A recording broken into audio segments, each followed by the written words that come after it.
It's really disconcerting and concerning to see.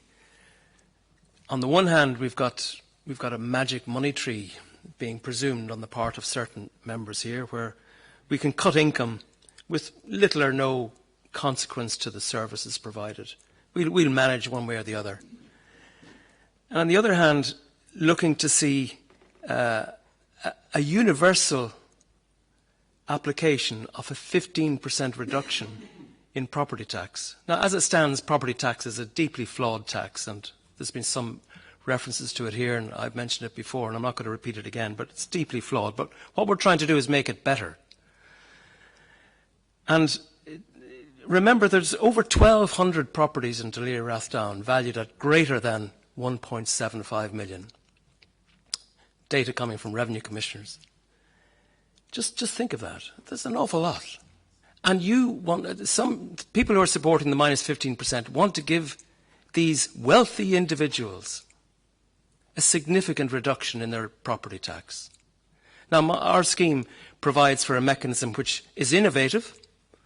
It's using commercial nous, let's call it, common sense, to apply a higher charge on those who are well able to pay it. It is called a tax, and it's a tax for a good reason.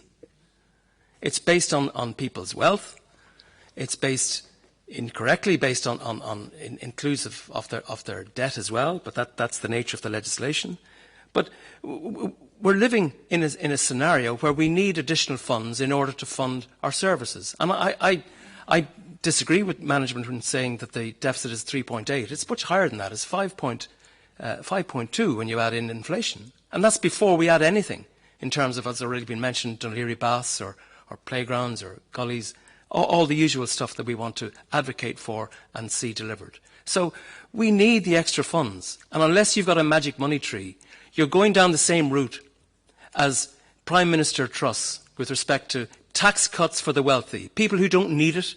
And based on correspondence to the British press, they don't want it either. And it's been properly reversed. So I urge you. Point of order, Councillor, with your microphone. Absolutely clear. Councillor Quinn's motion will lead to a 17.6% increase in people's LPT. Our motion will keep people's LPT at the same level. We're not arguing for a cut in what they paid in LPT last year. He's arguing for an increase in the amount of tax they paid last year. It's an important distinction. Councillor, perhaps you could challenge reading.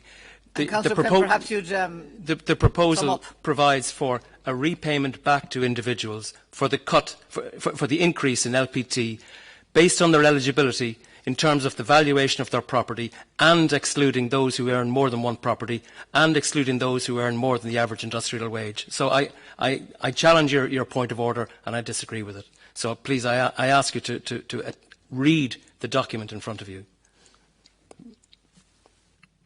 Okay, in conclusion, Cathaoirleach, I urge colleagues to respect the enormous work that's done by Dún Laoghaire-Rathdown in terms of the quality services that are provided, the hard work that's done, the proposals that are being made, that are brought to us, and they're all going to flounder with respect to the lack of funds, unless, as I say, some people have a magic money tree.